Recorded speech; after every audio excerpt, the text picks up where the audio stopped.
This video will show you how to assemble the extruder.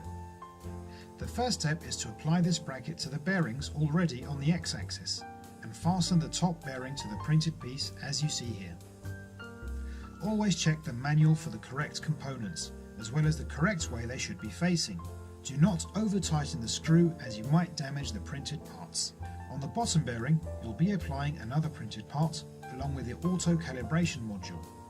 Just like before, make sure the bearings slide freely. With this properly done, bolt on the Bowden extruder, and again, taking care not to over-tighten as that may damage the printed part. The remaining drive belt coil should be looped around the pulleys on each end of the x-axis and fastened with a screwed-in printed part in the extruder unit. Just as with the y-axis, shift the stepper motor on the end to remove the slack from the belt.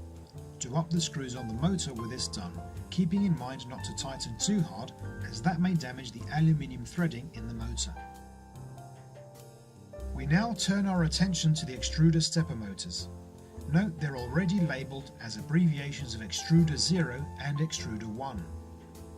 Just as in the manual, we'll be starting with Extruder 1.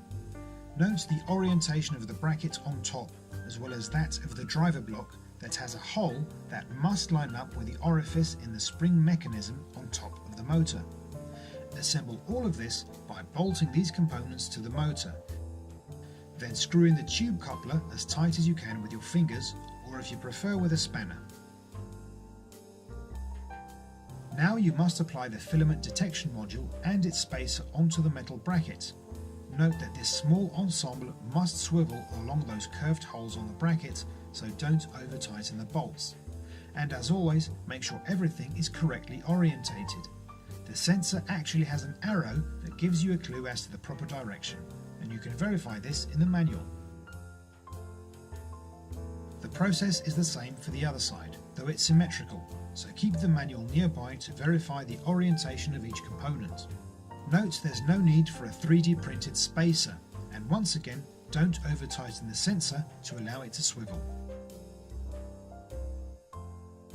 Now attach the stepper motors to the main metal structure.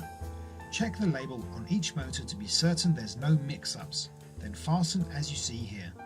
With the lettering facing you as a reference, Extruder 0 goes onto the left side of the frame, while Extruder 1 goes onto the right. And that's it, you've assembled the extruder